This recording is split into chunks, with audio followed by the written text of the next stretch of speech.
चंद साथियों अब तुम्हारे हवाले, वतन साथियों। अक्सर आप लोगों ने फिल्मों में देखा होगा कि एक व्यक्ति फौजी बनता है, फिर उनका बेटा फौजी बनता है और उसके बाद उनका पोता भी फौजी बन जाता है। ऐसा सिर्फ आप लोगों ने फिल्मों में देखा होगा, लेकिन ऐसा ही एक परिवार भिलाई में निवासरत है। मिलना चाहेंगे? 1962, 1965 और 71 ये सभी सनों में आपने जो है युद्ध में भी, युद्ध के समय में हाँ पार्टिसिपेट आपने किया। पूरा हेडक्वार्टर मूव किया था। कुल 9 मेडल्स आपको मिले इस दौरान, पूरे सेवा कार्य के दौरान। वो क्या क्या रहे होंगे? हाई एल्टीट्यूड मेडल, फिर इसके बाद सर्विस, लॉन्ग सर्विस मेडल। फिर आपके 2 पुत्र, वो दोनों भी सेना में आए, तो आपने उन्हें इंस्पायर किया कि वो उनकी खुद की इच्छा रही है? इंस्पायर क्या किया, मैं तो लेके भी गया इनको। कहाँ लेकर गए? टेक्निकल था, भोपाल लेके इनको गए। हाँ। और उसको लेके गए सिकंदराबाद, छुट्टी स्पेशल लिया, लेके गए, छोड़ के आए देवर सबको। पापा ड्यूटी से आते थे और वर्दी में आते थे और हम लोग देखते थे तो अच्छा लगता था। और स्वाभाविक है कि जब पिता का रक्त अपने शरीर में है तो उधर ही खींचेगा जिधर पिता के जीवन गुजरा है। तो एक इच्छा थी कि हम फौज में भर्ती हों और कोशिश किया और फौज में ज्वाइनिंग हो गया। वर्तमान में आपके पुत्र अभिषेक सिंह सिसोदिया जी, वो अभी कहाँ पोस्टेड है? और जब उनके माइंड में आया कि उनको भी एयरफोर्स में जाना है, तो कैसे मतलब फैमिली में कैसे डिस्कस उन्होंने किया कि आप लोगों का एक रहा डिसीजन कि नहीं आपको जाना है? किन की इच्छा थी? क्या अगर बोफोर्स नहीं होती, जिसमें कि पिछली कुछ सरकारों के ऊपर आरोप भी लगा कि बोफोर्स में कमीशन खाया गया, पर उस लड़ाई को सिर्फ कारगिल युद्ध को जीता तो सिर्फ बोफोर्स गन ने जीता। जिस प्रकार की मूवीज आती है, अभी एक और हाल ही में मूवी आने वाली है, बॉर्डर हो गई, एलओसी हो गई, तो इसे आप लोग कैसे देख पाते हैं? देखिए, इसमें तो कुल मिला के हमेशा जीत ही दिखाई जाती है बहुत सारी चीज़ों में। और ये पिक्चराइजेशन है, पिक्चरें और हकीकत में बहुत अंतर होता है। बहुत जगह बेहतर दिखाने के लिए बहुत सारी वन मैन आर्मी भी बना दी जाती है वहाँ पे, तो ये बहुत कभी कभार होता है। अब्दुल हमीद जैसे लोग और विक्रम बत्रा जैसे लोग बहुत कम ही हो पाते हैं। लेकिन तो फाइनली N24 की टीम पहुंच गई है भिलाई के उस कॉलोनी में या उस अपार्टमेंट में जहां ये फौजी परिवार निवासरत है। चलिए अब आपको उनसे मिलवाते हैं।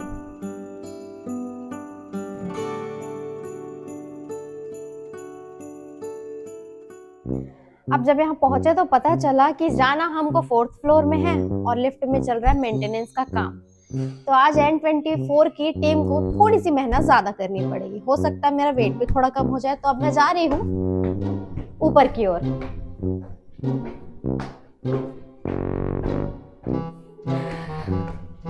अब हमारा 1st फ्लोर।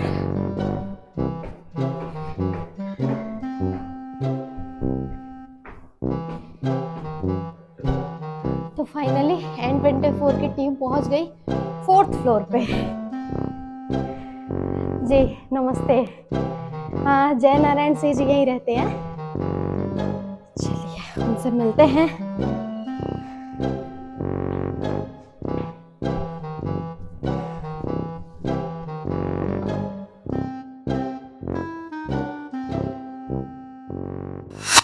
अब हम आ पहुंचे हैं उस घर में और उस परिवार के बीच, जिस परिवार ने 3 पीढ़ी तक भारतीय सेना में अपनी सेवाएं दी है। वर्तमान में तीसरी पीढ़ी भारतीय सेना में अपनी सेवा दे रहे हैं और उनका नाम है अभिषेक सिंह सिसोदिया, जो कि एयरफोर्स में है। लेकिन अगर हम बात करें पहले और दूसरे पीढ़ी की, तो पहले पीढ़ी से जिन्होंने सबसे पहले भारतीय सेना में अपनी सेवा दी इस परिवार से, उनका नाम है जय नारायण सिंह सिसोदिया। वर्तमान में उनकी उम्र की अगर हम बात करें तो उम्र है उनकी 85 वर्ष, लेकिन हौसला अभी भी वैसा ही है।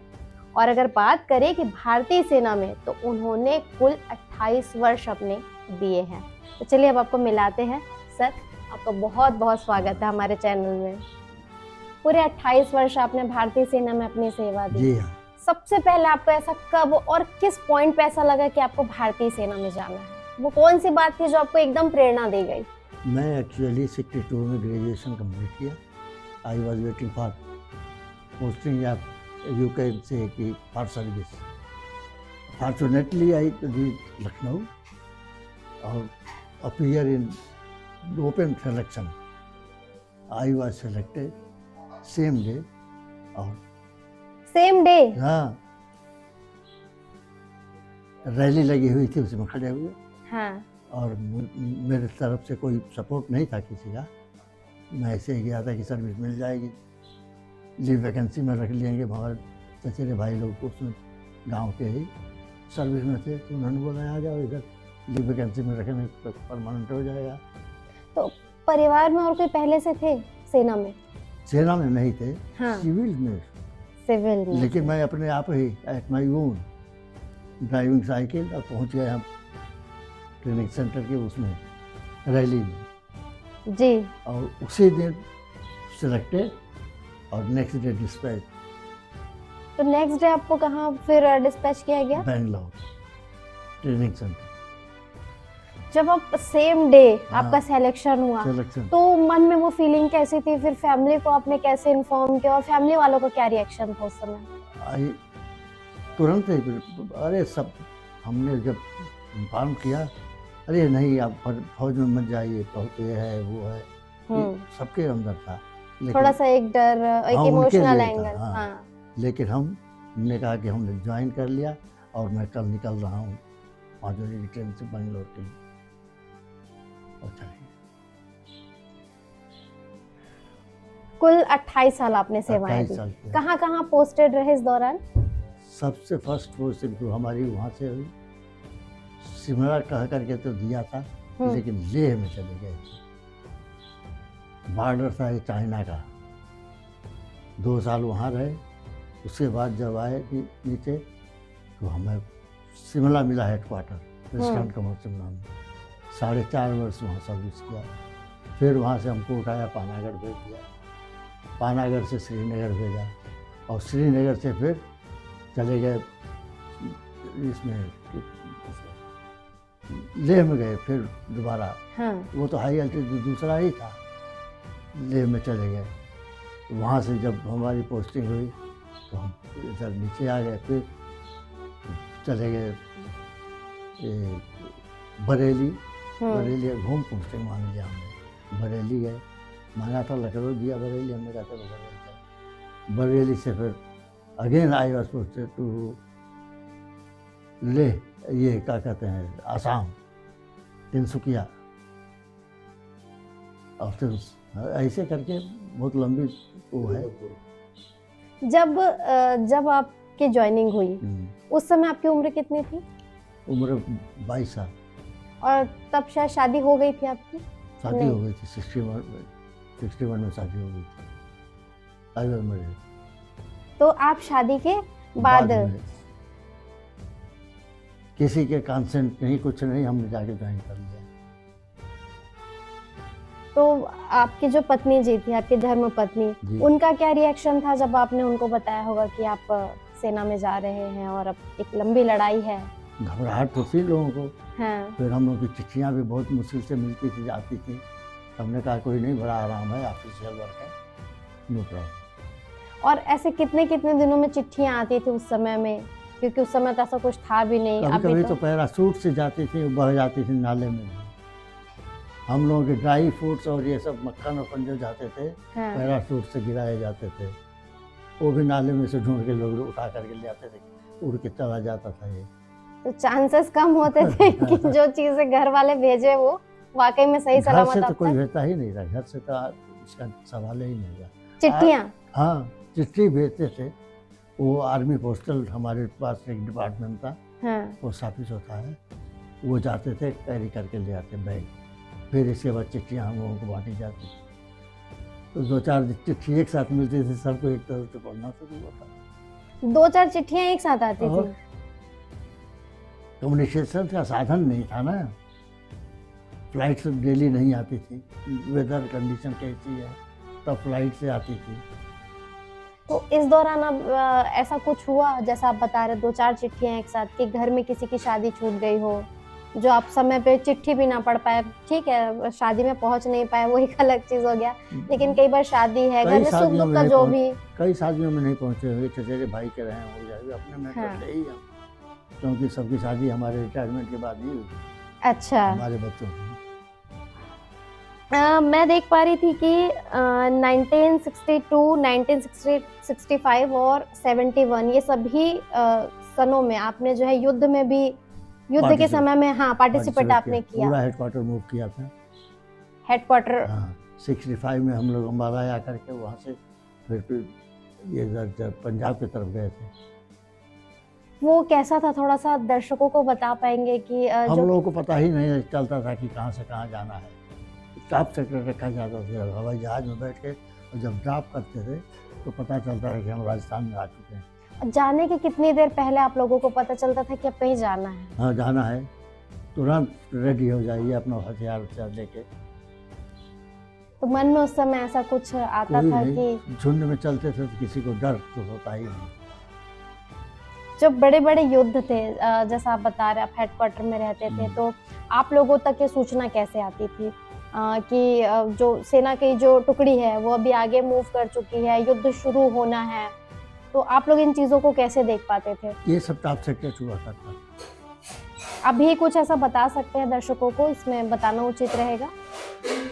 अब हम लेह से उड़े थे हाँ। और हमको जाना था 71 वार में, हम लोग अबोहर सेक्टर में चले गए थे, पंजाब राजस्थान। सूरतगढ़ जब पहुँचे तो इसके बाद हमने कहा कि सूरतगढ़ आ गए, फिर वहाँ से भी हमको वहाँ रेत था पूरा, फिर हम लोग मूव किया है अबोहर सेक्टर बॉर्डर पर। कितना कठिन होता था ऐसे जाना चलना आगे बढ़ना? हर चीज़ कठिनाई का ही तो था, पीछे पर अपना हथियार भी रखना। कितने किलो का रहता रहा होगा वो? अरे सारा कुछ उसमें होता है, कम से कम 15-16 kg का हो जाता है। 15-16 kg। सबसे ज्यादा क्या लगता था? भूख तो शायद उस समय लगती नहीं रही होगी मेजर, मुझे ऐसा लगता है कि शायद प्यास ज्यादा लगता रहा हो, ऐसा कुछ रहा ये होगा? सब गाड़ी चलती थी, हमारी राशन की गाड़ी भी साथ में चलती थी जब कहीं जाते थे तो। पूरा लंगर एक गाड़ी का होता था, चलता था, कुक चलते थे, सारे सामान चलते थे। जैसा आपने बताया कि हेडक्वार्टर में आप लोग होते थे, हम्म, और जैसे कि सेना जो है वो युद्ध कर रही है, तो आप लोगों के पास ऐसा कोई मैसेज आता था बाई सिग्नल। Buy signal? ज्यादातर क्या उसमें सुनने को मिलता था आप लोगों को? कैजुअलिटी हो रही है, चाहे कुछ हो रहा है, सारी इंफॉर्मेशन आ जाती थी। अच्छा, जब ऐसे कानों में ये बातें आती होंगी कि हमारे इतने जवान शहीद हो गए, इतने गंभीर रूप से घायल हो गए, तो उस समय मन में क्या आता था? उस समय तो पता ही नहीं लगता था कि कितने सवांग मरे हैं सोल्जर। और जब आप लोग ऐसे आंखों से देखते थे? मरा हुआ देखने को मिलता नहीं था, ऑफिस में बैठे हुए थे हम।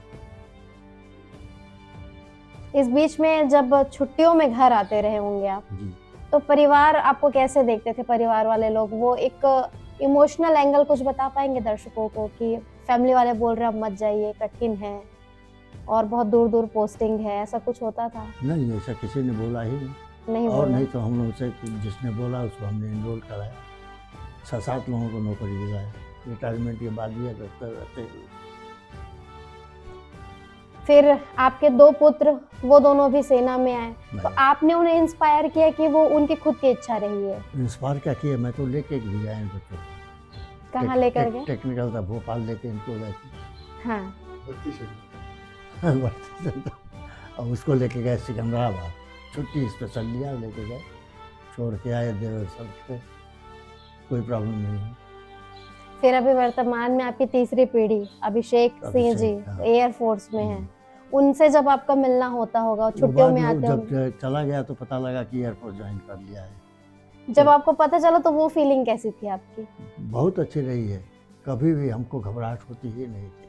अभी भी बहुत गर्व होता होगा ना? हाँ, हमको पता है, कभी उससे आर्मी से इतना लगाव था, आज भी कोई कहता था ज्वाइन करो, हालांकि अब तो कर दिया है, 5-4 साल का कर दिया है, गड़बड़ सड़बड़ काम।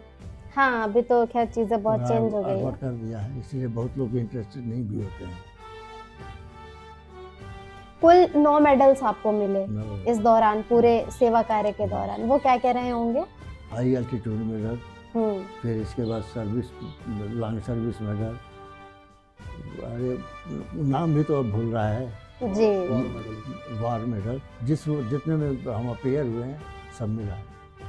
एक अंतिम प्रश्न आपसे करना चाहूंगी, जब भी आप टीवी के सामने बैठते होंगे, न्यूज़ आपके सामने अगर आ रही है कि किसी प्रकार की एक्टिविटी हुई है, हाल ही में पहलगाम में आतंकी हमला जी जो हुआ हाँ। था, तो इस प्रकार की खबरों को या इस प्रकार की जब चीजें निकल करके सामने आती है, तो आप किस तरीके से इन चीजों को देखते हैं? मन में क्या आता है मन आपके? में यही आता है कि अब हमारी आर्मी को इनके ऊपर वो एक्शन लेना चाहिए, कोई दोबारा हिम्मत न करे, और वही हुआ। आपने देखा अभी बिना बताए सबको 26 लोगों को रोक दिया।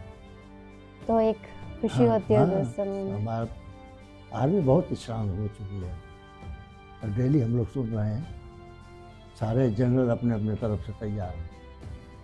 तो अब हम बात करने वाले हैं अरुण सिंह सिसोदिया जी से। काफी सारे दुर्ग, भिलाई के और छत्तीसगढ़ के लोग इन्हें बखूबी जानते हैं, क्योंकि काफी लंबे समय से राजनीति में भी ये काफी सक्रिय है। तो बिल्कुल आपका बहुत बहुत स्वागत है। आपसे भी मैं पहला प्रश्न यही करना चाहूंगी कि कौन से सन में, कौन से ईयर में आपने आर्मी ज्वाइन किया, और उससे पहले क्या ऐसी बात थी जो आपको प्रेरित कर रही थी कि हाँ, मुझे भी अब आर्मी में जाना है? देखिए 86 में हमने भर्ती प्रक्रिया प्रारंभ हुई और 2 फरवरी 87 को ज्वाइनिंग किया। और उसके मुख्य कारण ये रहा कि जब पापा ड्यूटी से आते थे और वर्दी में आते थे और हम लोग देखते थे तो अच्छा लगता था। और स्वाभाविक है कि जब पिता का रक्त अपने शरीर में है तो उधर ही खींचेगा जिधर पिता के जीवन गुजरा है। तो एक इच्छा थी कि हम फौज में भर्ती हों, और कोशिश किया और फौज में ज्वाइनिंग हो गया। इंस्ट्रूमेंट मैकेनिक के रूप में हम लोगों ने अपनी सेवाएं दी, और साथ साथ उस दौरान हमारी सर्विस के दौरान ही जो बोफोर्स जो गन आई थी उसका मॉडिफिकेशन भी हुआ, जिसने कि कारगिल युद्ध जिताने में बहुत बड़ी भूमिका निभाई। कारगिल का जो युद्ध था आज भी लोगों के जहन में है, और मूवी जब आती है तो आज भी इवन मैं भी काफ़ी इमोशनल हो जाती हूँ। सेंटिमेंट बहुत ज़्यादा जुड़ जाता है लोगों का। उस समय में आप लोगों के माइंड में क्या चल रहा था? देखिए कारगिल युद्ध से पहले बहुत सारी ऐसी चीज़ें हुई हैं जो कि देश में धीरे धीरे पाकिस्तान हमारे बॉर्डर्स पे बहुत ज़्यादा सक्रिय हो गया, और उसने धोखे से वार किया जो कारगिल युद्ध हुआ। लेकिन हमारी जो सेना थी उसने ज़बरदस्त जवाब दिया, और जो उन लोगों ने हमारे पहाड़ियों को कब्जा कर लिया था, जो हमारे कब्जे में था, उसको पूरा छुड़ाया भी, और पाकिस्तान को जहाँ से आए थे वहाँ उनको भेज भी दिया गया। तो सेना हमारी पूरी तरीके से बहुत स्ट्रांग है। जबकि हम काफी कम तादाद में थे और हाँ, वो काफी ज्यादा संख्या में वही थे। हमारी बोफोर्स गन ने उस समय जो काम किया वो उसकी मारक क्षमता बहुत लंबी थी, और उसकी जो बैरल लंबी होने के कारण, और फिर आने के बाद जो सेना ने उसका मॉडिफिकेशन किया, वो हमारे लिए बहुत बड़ा संजीवनी का काम किया। अगर बोफोर्स नहीं होती, जिसमें कि पिछली कुछ सरकारों के ऊपर आरोप भी लगा कि बोफोर्स में कमीशन खाया गया, पर उस लड़ाई को सिर्फ कारगिल युद्ध को जीता तो सिर्फ बोफोर्स गन ने जीता। काफी बड़ी बात आपने बताई है। और कुछ ऐसी जहन में चीजें जो आपके सेवा काल के दौरान आप लोगों ने जो पास से करीब से फील किया होगा, जो आज भी इतने वर्ष बाद भी आपके जहन में एकदम ताज़ी होंगी? जैसे पहली बात है कि जो बेसिक ट्रेनिंग होती है, चाहे टेक्निकल ट्रेनिंग होती है, बड़ी कठिन होती है, टफ रहती है। गर्मी के सीज़न में भोपाल में ट्रेनिंग में हमारी भर्ती हुई, तो भोपाल में ट्रेनिंग जहाँ के तापमान 48-50 डिग्री हमेशा से रहता है। वहाँ पानी की दिक्कत थी, वहाँ पीलिया होने के कारण कई लोगों की जान चली जाती थी। वहाँ जो गर्मी, क्योंकि वो काफ़ी पथरीला और वो एरिया है, तो बहुत गर्म होता था। और हम लोग की जो फायरिंग होती है, चाहे हमारी एक्सरसाइज होती है, वो बहुत पक्के जगह पे भी होती है और कच्चे जगह पे। जब पक्के जगह पे जैसे सीमेंटेड या रोड वाली जगह पे होती है, ड्रिलिंग करना, अपने को ड्रिल करना पड़ता है, उसके बाद क्रॉलिंग करना पड़ता है, और बहुत सारी ऐसी चीज़ें हैं जो करने समय ऐसा लगता है कई बार कई लोगों को कि हम यहाँ से छोड़ के भाग जाए। लेकिन ईश्वर ने बहुत शक्ति दिया और हम लोग कहीं भागे नहीं। हमारे साथ के बहुत सारे लड़के जो बहुत अच्छे परिवारों से थे, वो छोड़ के चले गए, लेकिन हम लोगों ने पूरी ट्रेनिंग भी की और आगे सर्विस भी की। और फौज निसंदेह देश सेवा का सबसे बेहतर माध्यम है। और सबसे अच्छी बात है कि फौज में करप्शन नाम की चीज़ 0.1% बोल सकते हैं, सेना में करप्शन होता ही नहीं। आपसे भी यही एक क्वेश्चन करना चाहूँगी, सर से भी मैंने अभी पूछा कि जब इस प्रकार की खबरें आप लोग देखते हैं न्यूज़ चैनल में, खास करके युद्ध वाली, तो आप लोगों का कैसा रिएक्शन रहता है, क्या माइंड में आता है उस समय में? माइंड में यही आता है कि जो हमारी जो सरकारें रहती हैं उनका पॉलिटिकल विल पावर बहुत स्ट्रांग होना चाहिए और दिशा निर्देश देने के लिए हमेशा तैयार होना चाहिए, चाहे वो इंदिरा गांधी जी के समय रहा हो और चाहे वर्तमान में भी जिस तरह के निर्णय लिए वो स्वागत योग्य है। और इससे सैनिक का मनोबल बहुत बढ़ता है, क्योंकि वो जिस चीज़ की तैयारी कर रहा है अगर उसको सही समय पर वो अवसर नहीं मिलता तो कहीं ना कहीं उसको पछतावा होता है कि मैं अगर आज अवसर मिलता तो मैं इन आतंकवादियों को, इन लोगों को मैं सबक सिखाता। तो वो हमारे लिए बहुत ज़रूरी है कि सही समय पे सही फैसले हो, निर्णय आदेश हो, ताकि ये आतंकवादी घटनाएं ख़त्म हो, चाहे वो पाकिस्तान के ऊपर वॉर करने की बात रही हो, चाहे 1971 में बांग्लादेश को अलग करके एक नया देश ही बनाने की बात रही हो। तो हमारे जो सैनिक हैं हमेशा तैयार हैं, चाहे किसी भी परिस्थिति में हो, भूखे भी रहते हैं। आपको बता दूं कि हम लोग को वो भी ट्रेनिंग दी जाती है कि एक हम लोग का एक मिस्टिन एक बोलते हैं उसको, जिसके अंदर 4-6 पूड़ियाँ रख के हमको 24-48 घंटे तक उसी में रहना पड़ता है। आधा लीटर पानी दिया जाता है, उसी में हमको प्रैक्टिस कराई जाती है कि आपको इतने पानी में और इतने पूड़ी में ही आपको अपना 24-48 घंटे पार करने हैं। तो वो कठिन इसलिए कराया जाता है ताकि अगर ऐसा कहीं युद्ध के दौरान आप फंस गए तो आप उसको झेलने के लिए, सहने के लिए आपका शारीरिक और आत्मिक बल बढ़ा रहे। जिस प्रकार की मूवीज आती है, अभी एक और हाल ही में मूवी आने वाली है, बॉर्डर हो गई, एलओसी हो गई, तो इसे आप लोग कैसे देख पाते हैं? देखिए, इसमें तो कुल मिला के हमेशा जीत ही दिखाई जाती है बहुत सारी चीज़ों में, और ये पिक्चराइजेशन है। पिक्चरें और हकीकत में बहुत अंतर होता है।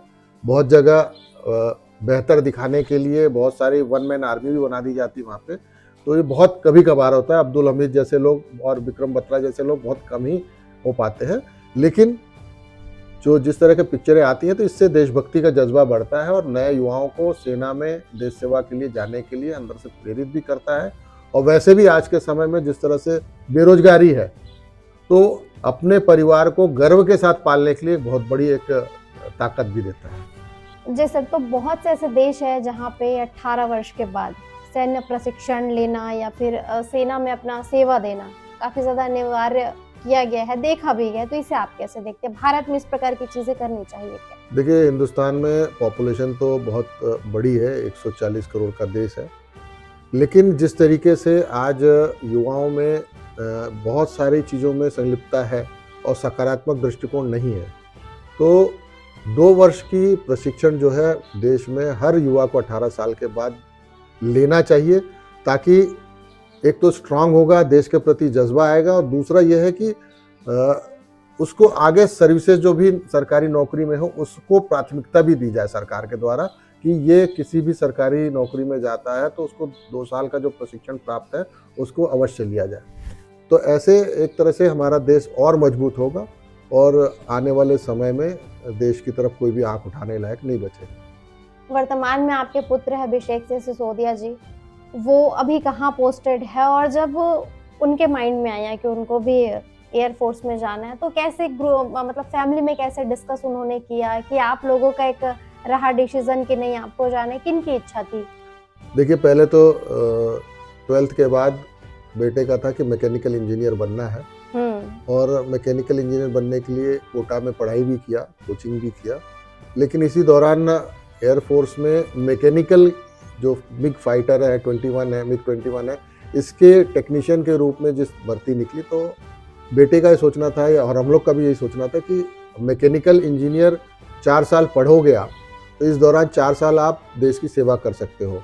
दूसरा, आपका काम भी वही मिल रहा है जो मैकेनिकल इंजीनियर को करना पड़ता है, तो आप हमारे फाइटर जो देश के लड़ाई के युद्ध के काम आते हैं उसमें आप अपनी सहभागिता निभाओगे। तो बेटे ने अपना निर्णय लिया, हम लोगों ने समर्थन किया, और आज 13 वर्ष हो गए बेटा एयरफोर्स में एक बढ़िया अपनी पूरी सेवाएं दे रहा है। और एक समय ऐसा भी था कि हम लोग, मैं, मेरे बड़े भैया और फादर पिताजी जो है, तीनों एक साथ ही सेवा में रहे फौज में।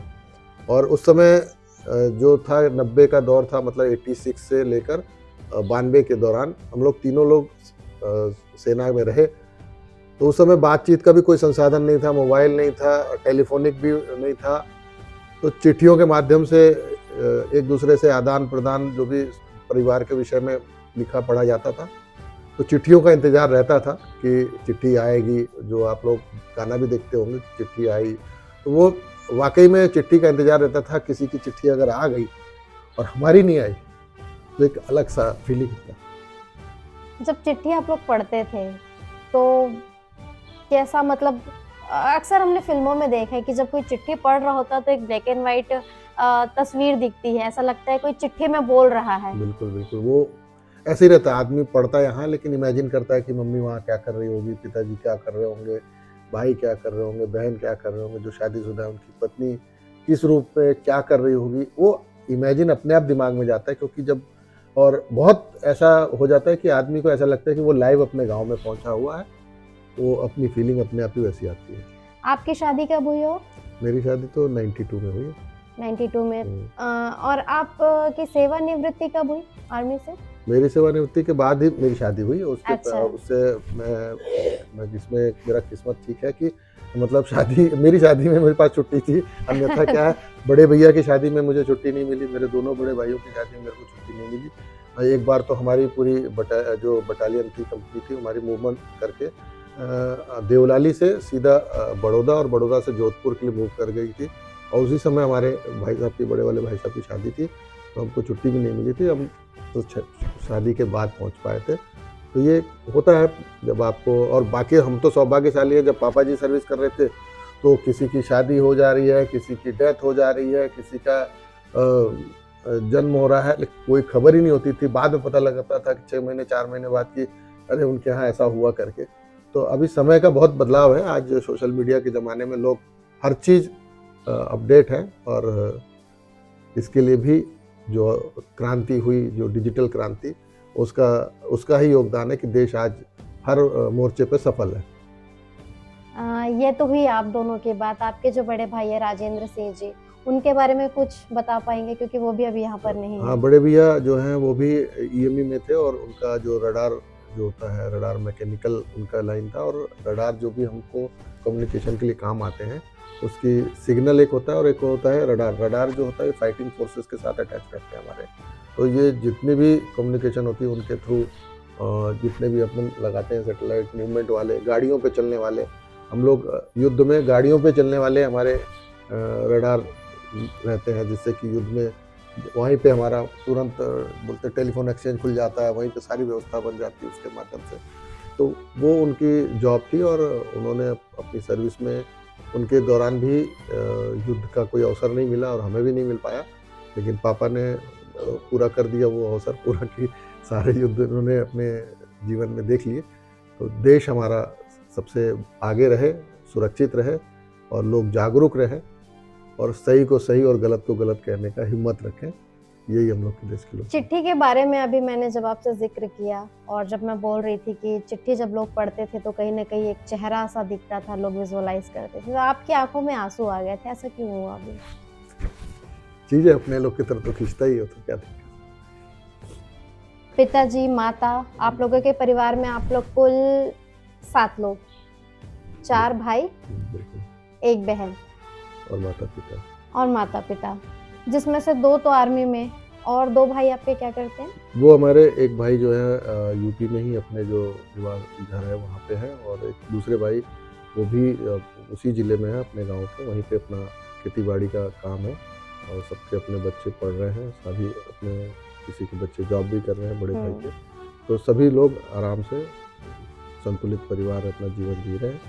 एक बहन आपकी है, उनके मन में भी कभी ऐसा कुछ आया है? हाँ, कि उनको बात भी करने से तो ऐसा बोलती थी कि सब लोग चले गए तो मैं भी जाऊंगी फौज में, और मैं भी कुछ ना कुछ तो करूंगी करके, लेकिन भाग्य में नहीं था तो नहीं जा पाई।